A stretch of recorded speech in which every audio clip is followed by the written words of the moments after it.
Hi. So, we're going to read a horror story today. And this is my good friend. Kelsey? Yes, she's made an appearance before. So, onward. This is The Expedition to Everfree Forest by Hikuro on Google Docs in all Japanese yet again. It was the morning after the ponies first discovered Poison Joke and Twilight was exhausted.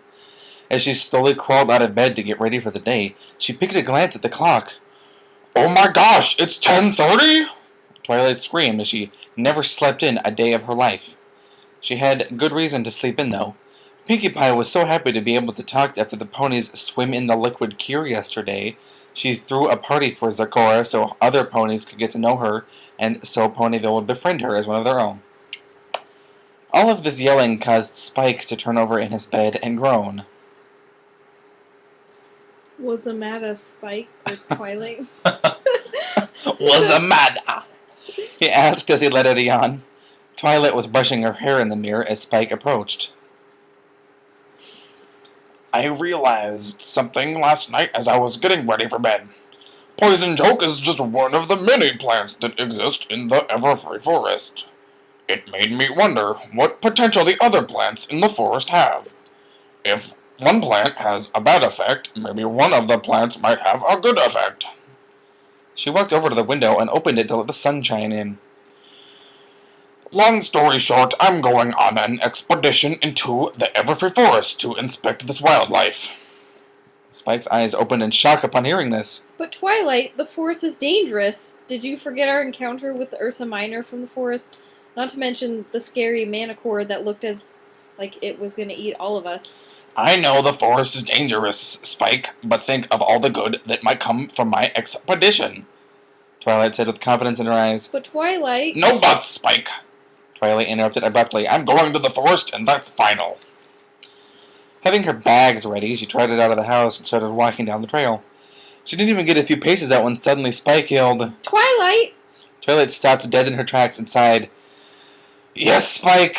she asked frustratedly. Please be careful, for the sake of me and all your friends in Ponyville. "I will, Spike," he said calmly. "I promise." Her expedition had begun. As she approached the entrance to the forest, her mind was filled with all of the horrible memories that were tied to this awful place. Just before she passed the first tree, she stopped and let out one last gulp as she confidently trotted her way into the forest.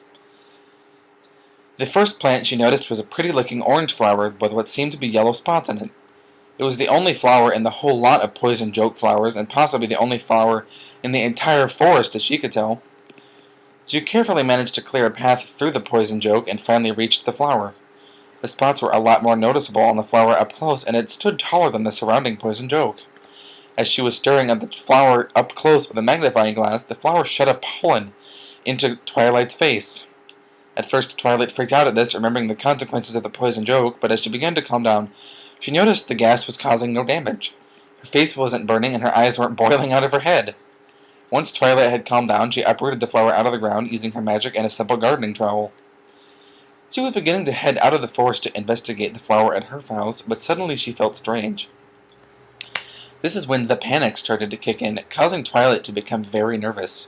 She began to shake and sweat as any other nervous pony would begin to do. She looked around the forest. The scenery began to change. The trees started to grow scary faces, which began to growl in anger at her with their sharp teeth. A cute little bunny hopped up to Twilight, who was now beginning to shake and whine and sweat as sweat began to pour out of her. Twilight stared at the bunny and screamed in terror. The bunny's eye were blood red, and its face had giant bleeding cut marks on it, blood pouring from each one. The sheer terror of the hallucinations caused Twilight to black out. It was later in the evening, and Spike was worried about Twilight. Celestia was about to set the sun and prepare for Luna to bring up the moon. Suddenly, a huge whoosh of air passed his head. This woke Spike from his trance, and he looked into the sky.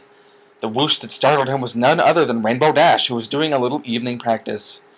Dash noticed Spike and slowly flew over to him. What's wrong, Spike? Ah, fuck! Almost sounding like Fluttershy. Twilight went out on an expedition to Everfree Forest this afternoon, and she's still not back yet. I'm really worried something's happened to her. Hearing this, Dash was shocked and stood up straight. Well, then what are you waiting for? Dash yelled confidently. We gotta go to the forest and look for her. She grabbed little Spike and threw him onto her back and, in a flash, sped down the trail out of the forest. Twilight! Spike yelled as they entered the forest. Rainbow Dash had flown up high to get a bird's-eye view of the forest, hoping to spot Twilight amongst the trees. As they went around their third round trip, Dash finally noticed a small purple dot next to a huge tree and drove straight down to it. Spike, barely able to hang on, was hopeful that Dash had found Twilight. Shortly after landing, Spike asked the most obvious question ever. Did you find Twilight, Rainbow Dash? Dash did not show an expression of happiness, and her eyes widened. I found her. The bright look on Spike's face quickly turned into a shocked one when he laid eyes on what looked to be Twilight. Twilight was badly injured, her body covered in long cuts and large scrapes, all of which were still fresh and still bleeding. The most noticeable feature was the many yellow spots that covered her body, all the same size and color on her purple exterior.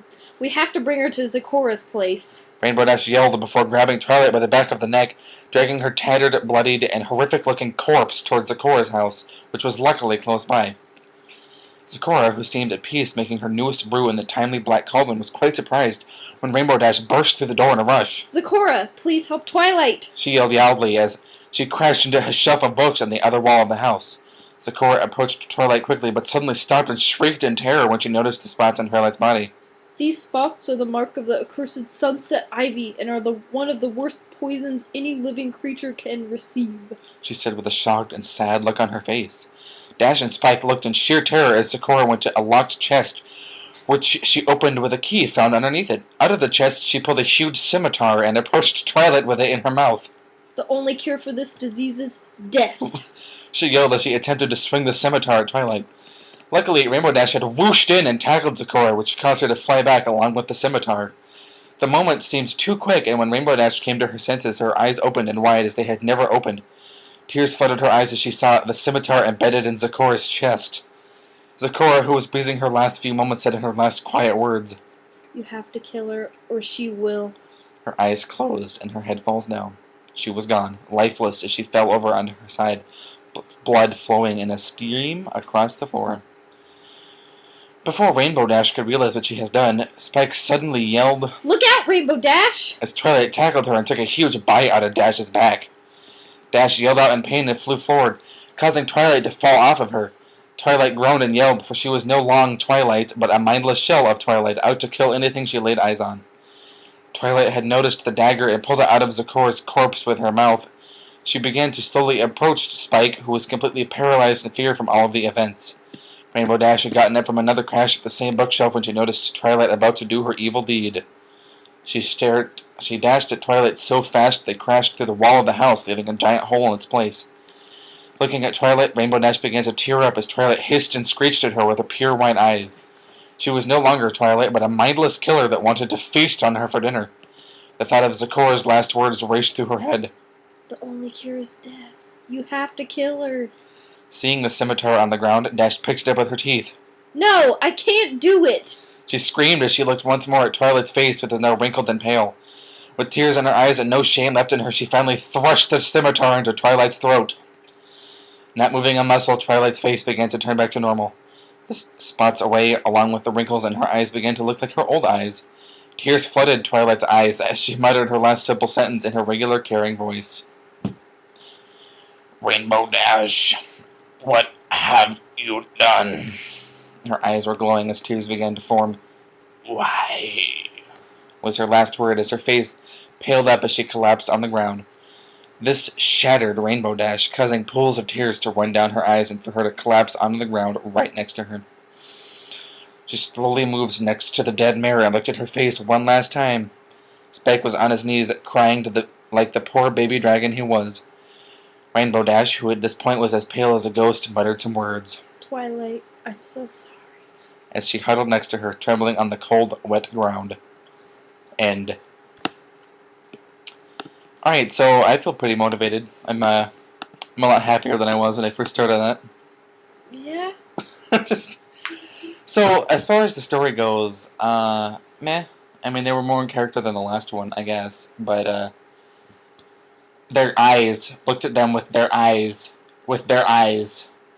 at their eyes. Yeah. Did you notice that they're like, It was a repetition, but I give it to them because they may be like English as a second language. well, yeah, I mean, fucking the Japanese Google Docs, I guess, by Hakuro. I mean, maybe, okay. Alright, I'll give them some small grammatical leeway, but It was a decent story overall. Maybe more background, like if it sounds like she was a zombie, so wouldn't that make Rainbow Dash a zombie if she was got a chunk bit out of her back? yeah, like a sequel maybe explaining that, or why would Twilight, of all people, say something like, "Why would you kill me?" if she was going on a murderous rampage? You think she'd have? I don't know. I don't know. Maybe she didn't know she was a zombie. I don't know. I don't know how that plant works. That's never lupus. All right, so that was it. That was the Expedition to Everfree Forest by Hikuro. My final grade, but with a dash or two of. What about you? Do you have a grade for it? I would say, I don't know, like C. She gives it a C plus, which is better than some of the other ones I've read. All right, so we're done here. Goodbye.